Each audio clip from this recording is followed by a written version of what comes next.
Welcome back to UK Property Info, and I must warn you that what I am about to share with you today is perhaps the most disturbing investigation I have ever conducted in my entire career covering the British property market. 3 weeks ago, whilst trawling through publicly available property records during the early hours of the morning, I discovered a pattern so deeply troubling that I had to verify my findings repeatedly before I could accept the reality of what was staring back at me from my computer screen. What I uncovered explains the phenomenon that millions of renters across London have experienced but could never quite understand, namely, why rental prices continue their relentless climb while simultaneously rental properties seem to be vanishing from the market at an unprecedented rate. The individuals and institutions responsible for this situation are operating under the assumption that ordinary people like you and me will never piece together the puzzle they have so carefully constructed. Today, I intend to prove them wrong. Let me begin by explaining what prompted this investigation in the first place. Earlier this year, a close family member of mine was searching for a rental property in South London.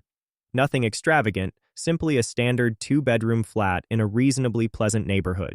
She located what appeared to be the ideal property, initiated the application process, and then something peculiar occurred. The property disappeared from every major listing platform overnight. It had not been let to another tenant. It had not been sold. It simply ceased to exist as far as the rental market was concerned. Initially, I dismissed this as an isolated oddity, perhaps an administrative error or a landlord who changed their mind. But when I began making inquiries amongst property professionals and fellow market analysts, I discovered that this was far from an isolated incident. Dozens upon dozens of rental properties across Greater London were vanishing from the market in precisely the same manner. They were not being rented. They were not being sold to owner-occupiers. They were simply disappearing into what I can only describe as a property black hole. This realization prompted me to embark upon a systematic investigation that has consumed the past 3 weeks of my professional life. I have been meticulously monitoring property transactions, tracking rental listings across multiple platforms, and analyzing public records from the Land Registry and Companies House. What I have discovered through this process fundamentally challenges the narrative you have been fed about the London housing crisis, and I believe every person who rents, owns, or has any interest in property in this city deserves to know the truth. The official narrative being promoted through mainstream property coverage goes something like this. Rental yields in London have experienced a modest decline of approximately 12% this year, representing a normal market correction within standard economic cycles. Nothing to be particularly concerned about, just the market finding its natural equilibrium. This is the story being repeated by property correspondents, housing ministers, and industry spokespeople. But I have access to data that tells an entirely different story, and I want to be absolutely clear that I am not relying on leaked documents or anonymous sources who cannot be verified. The information I am presenting comes from publicly available records that anyone with sufficient time and analytical capability could access and interpret. The problem is that nobody has bothered to connect the dots until now. The actual decline in London rental property yields since January of this year is not 12%. The real figure is 37%. That is more than triple what is being reported in conventional property coverage. When I first calculated this figure, I assumed I had made an error. I ran the numbers again using different methodologies and data sources. The result was consistent. London's rental property market has experienced a collapse of historic proportions, and this collapse is being systematically concealed from public awareness. Let me break down the borough-level data because the variations are equally shocking. Tower Hamlets has witnessed rental property values crater by 49% since the beginning of the year, nearly half the value wiped out in a matter of months. Hackney is down 43%. Even the prime central London locations that are supposedly immune to market volatility have been devastated. Kensington and Chelsea, the golden postcodes that international investors have historically viewed as safe havens, have experienced a 31% decline in rental property values. Now, here is where the situation becomes genuinely alarming, where it transitions from a severe market downturn into something that appears far more sinister. These crashes are not occurring gradually over extended periods as would be expected in a normal market correction. They are happening in sudden, sharp drops that defy conventional market behavior. On the 15th of March, rental properties in Southwark lost 18% of their value in a single day, not over a week or a month. In one 24-hour period. On the 23rd of April, properties in Lambeth dropped 22% overnight. On the 7th of May, Westminster rental values crashed by 16% in approximately 4 hours. If you have any background in market dynamics, financial analysis, or economics, you understand immediately that this is not how organic market decline operates. Markets do not shed a fifth of their value between morning coffee and afternoon tea unless something extraordinary is occurring behind the scenes. These patterns bear the unmistakable signature of coordinated sell-offs, and this raises profoundly uncomfortable questions. Who is selling? Why are they selling at precisely the same times? And perhaps most importantly, who is buying? To understand the answers to these questions, we need to rewind to February of this year and examine a policy announcement that received considerable positive coverage at the time. City Hall unveiled what was branded as a rent stabilization initiative, presented as a measure designed to protect tenants from unfair and excessive rent increases. On the surface, this appeared to be precisely the kind of tenant-friendly policy that housing campaigners had been demanding for years. The mayor's office promoted it as a landmark achievement in the fight for housing affordability. Most media coverage accepted this characterization without significant critical examination. But buried within the fine print of this initiative were provisions that tell a very different story about its true purpose and intended effects. The Rent Stabilization Initiative did not merely establish caps on rental increases. It introduced a comprehensive framework of compliance costs and administrative requirements that, I would argue, were specifically designed to be manageable only for large-scale institutional operators. Individual landlords, the small-scale property owners who have traditionally formed the backbone of London's rental market, were suddenly confronted with bureaucratic obligations that consumed hours of their time every week merely to maintain regulatory compliance. The initiative created new licensing requirements and inspection standards that made small-scale landlordism financially unviable for anyone who was not operating property ownership as a full-time professional enterprise. The costs of compliance, when properly calculated, exceeded the rental income margins for the majority of individual landlords. Through contacts within the housing policy community, I have obtained access to the economic modeling that the mayor's office commissioned before implementing these policies. These are the internal projections that informed decision-making, but were never made available to the public or to the landlords whose livelihoods would be affected. Would you like to know what their own economists predicted? The modeling indicated that between 40 and 60% of small landlords would exit the London rental market within 6 months of the initiative's implementation. Let that statistic settle in your mind for a moment. The policy was designed, implemented, and promoted with full knowledge that it would drive out approximately half of London's individual landlords. This was not an unintended consequence that caught policymakers by surprise. This was not a side effect that required subsequent mitigation. According to the internal documents, this was the intended outcome. The exodus of small landlords was a feature of the policy, not a bug. This raises an obvious and critically important question. If small landlords are being systematically pushed out of the London rental market, where are their properties going? Tens of thousands of rental properties do not simply evaporate into the atmosphere. They transfer to new owners. They end up in somebody's portfolio. Following the money and the property transfers is where this investigation becomes genuinely explosive. Through my analysis of land registry data and companies' house filings, I have identified 3 institutional property companies that have been, for want of a more polite term, absolutely feasting during this manufactured crisis. For the purposes of this report, I shall refer to them as Institutional Investor Alpha, Institutional Investor Beta, and Institutional Investor Gamma. Between these 3 entities and their various subsidiary companies, they now control in excess of 40,000 rental properties across Greater London. Their combined portfolio has grown by approximately 60% since the Rent Stabilization Initiative was announced. Now, institutional investors purchasing property is not inherently suspicious. That is the nature of their business model. Large companies with access to capital buying real estate assets is a normal feature of any developed property market.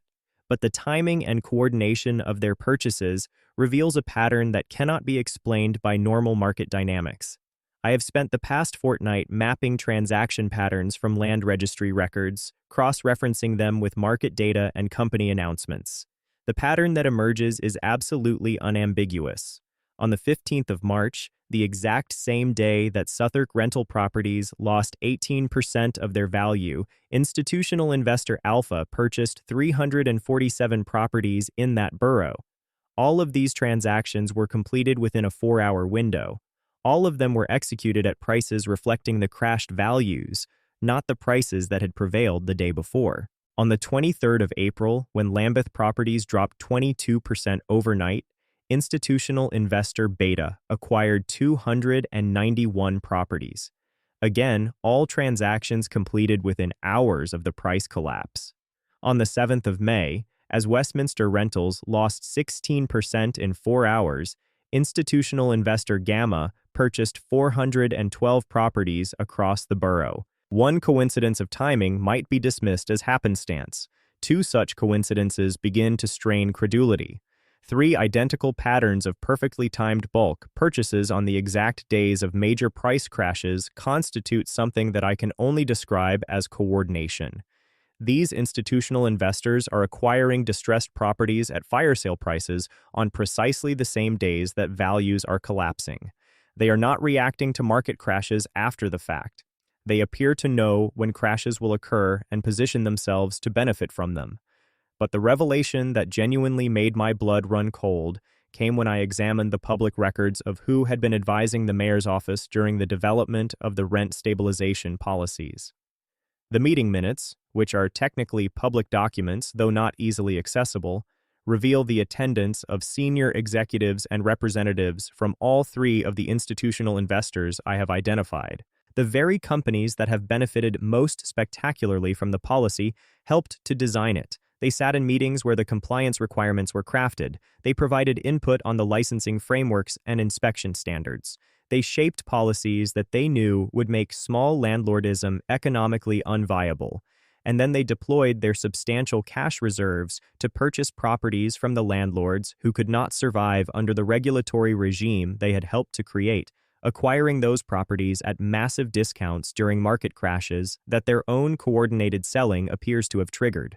You might reasonably ask whether the identity of property owners truly matters as long as rental housing remains available for tenants to occupy.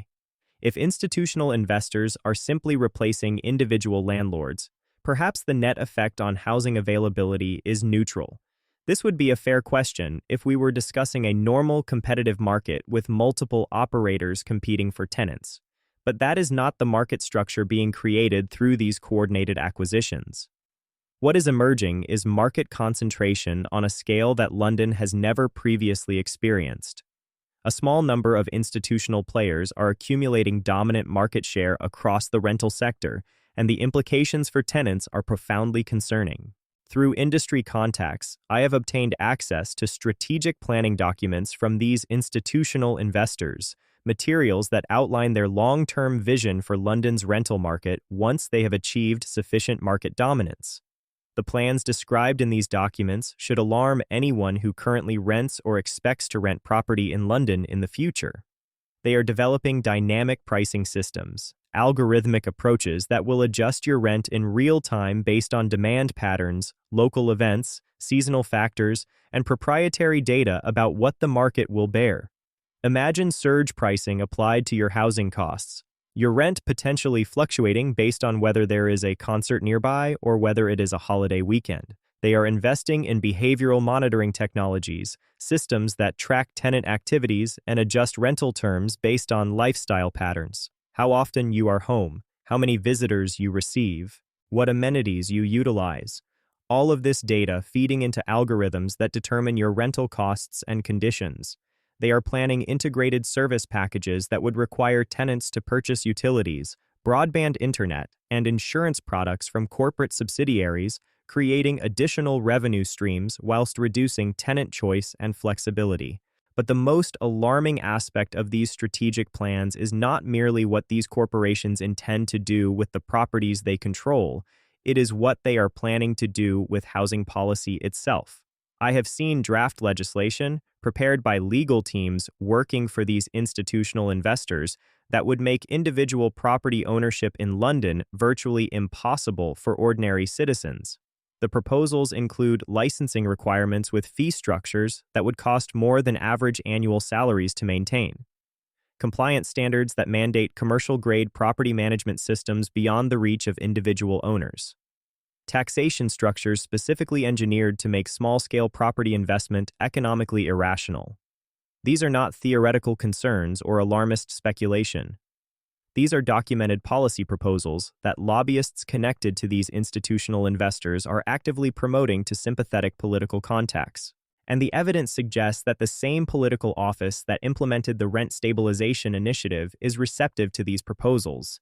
However, even the most carefully constructed schemes can encounter unforeseen complications, and approximately 3 weeks ago, the carefully orchestrated plan began to unravel in ways that its architects did not anticipate.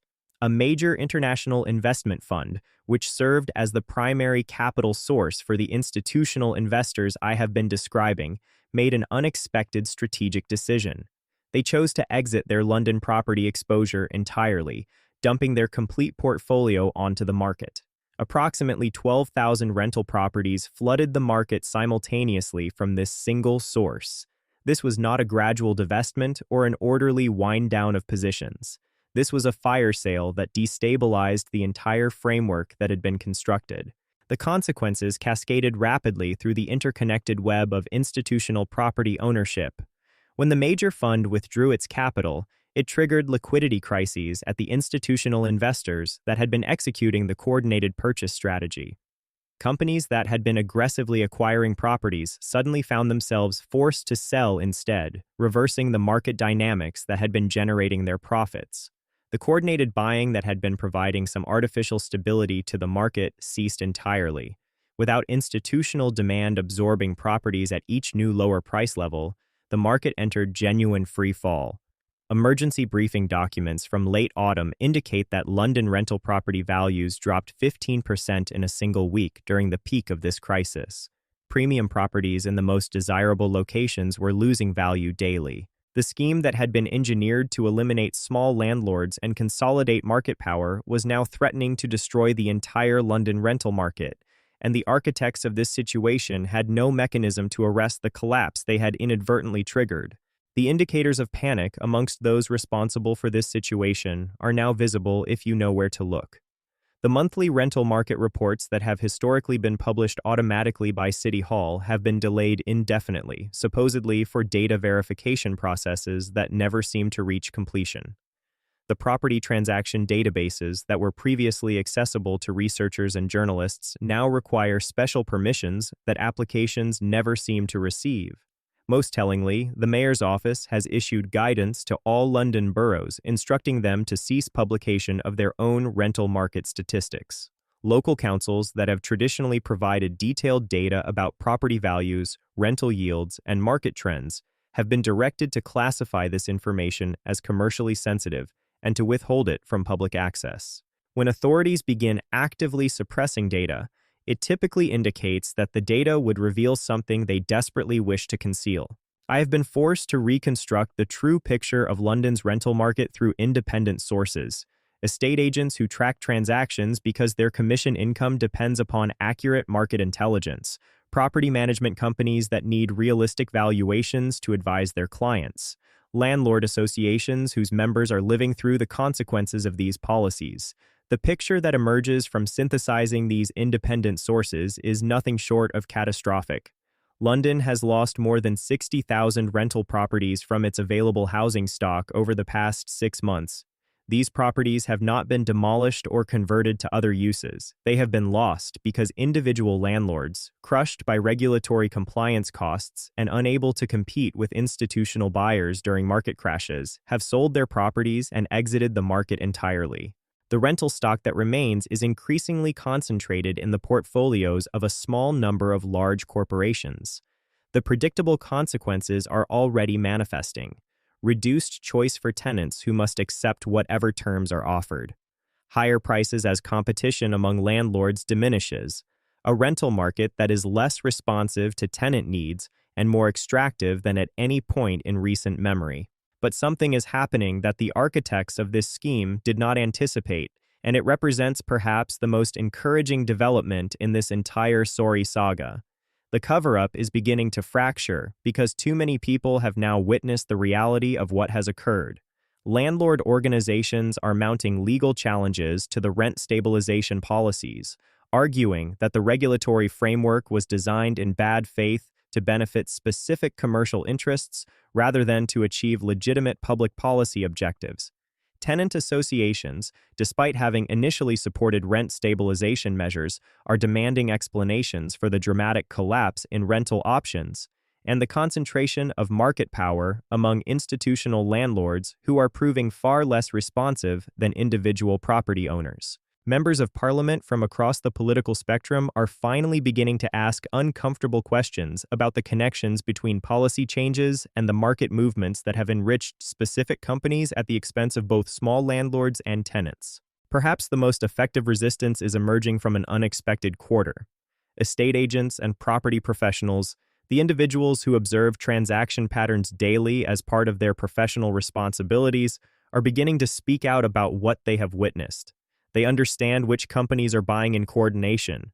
They can see that market crashes are not random or organic. They have access to data that reveals the machinery behind the manipulation.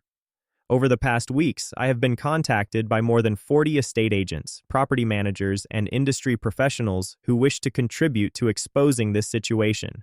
They are providing transaction records, internal communications, and documentary evidence that substantiates the coordination between policy decisions and institutional purchasing activity. More significantly, they are organizing coordinated information campaigns to ensure that London residents understand what has been done to their housing market before the next electoral opportunity to hold decision-makers accountable. So let me summarize what has actually happened to London's rental market, stripped of the obfuscation and misdirection that has characterized official explanations. This crisis was not caused by market forces operating according to natural economic principles. It was not the result of economic cycles, post-pandemic adjustments, or any of the other explanations you have been offered. This was deliberate policy manipulation, designed with full knowledge of its consequences, intended to transfer property ownership from individual citizens to large corporations. The manipulation was coordinated between political decision-makers and institutional investors who provided campaign funding and policy advice. The Rent Stabilization Initiative, despite its tenant-friendly branding, was never primarily designed to protect renters. Its primary function was to create regulatory conditions that would force small landlords out of the market. The institutional investors who helped craft these policies then deployed their substantial capital reserves to purchase distressed properties at enormous discounts from landlords who could not survive the regulatory environment they had helped to design. These investors coordinated their purchases to create artificial market crashes in specific areas, driving prices down further before executing bulk acquisitions. They are now planning to leverage their market dominance to promote legislation that would make their position permanent and unchallengeable. The crisis has now exceeded the parameters that its architects intended. The collapse has been too severe, too rapid, and too visible to conceal effectively. The gradual market transition that was planned has become a catastrophic implosion that is impossible to hide or explain away. But the damage has been inflicted. London has lost a massive portion of its rental housing stock, and what remains is increasingly controlled by corporations with monopolistic market power and substantial political influence. The consequences for ordinary Londoners are already painfully apparent. Higher rents with fewer alternatives, reduced housing options in every price category, corporate landlords with no accountability to local communities and no incentive to maintain the responsive personal service that individual landlords traditionally provided. London faces electoral choices in the coming period, and voters deserve to understand the truth about how this crisis was manufactured. They deserve to know about the connections between housing policies and the commercial interests that benefited from them. They deserve the opportunity to hold decision-makers accountable for choices that have damaged the housing prospects of millions of residents. If you have been affected by London's housing crisis, If you have watched rental options disappear from the market whilst prices spiral beyond your reach, if you have sensed that the housing market is somehow working against ordinary people rather than serving their needs, now you understand why. The system is not broken. It is functioning exactly as certain powerful interests designed it to function. The question is whether enough people will understand this reality in time to demand change. I urge you to share this investigation with everyone you know who is navigating the London housing market. The more people who comprehend what has truly occurred, the more difficult it becomes for those responsible to evade accountability. Subscribe to UK Property Info for continuing coverage as this crisis develops and as new information emerges. We will be following up on this investigation with additional evidence, interviews with industry insiders, and analysis of the policy responses as they unfold. The housing market belongs to all of us. It should serve the needs of ordinary families seeking homes, not the profit objectives of institutional investors seeking to extract maximum value from a captive market. If we do not expose and challenge what has been done to London's rental market, this same strategy will be replicated in cities across the entire United Kingdom. Manchester, Birmingham, Leeds, Edinburgh, every major urban area with a functioning rental market represents a potential target for the same playbook that has been executed in London. This is UK Property Info, committed to investigative journalism that serves the public interest rather than powerful institutional interests. Thank you for watching, thank you for engaging with this difficult material, and thank you for being part of a community that demands truth and accountability in housing policy. We will continue to investigate, to analyze, and to report on the stories that matter most to your housing future. Until next time, stay informed, stay vigilant, and remember that knowledge is the first step toward meaningful change. The housing market crisis was manufactured, but it can also be unmade if enough people understand the truth and demand better from those who hold power over our communities and our homes.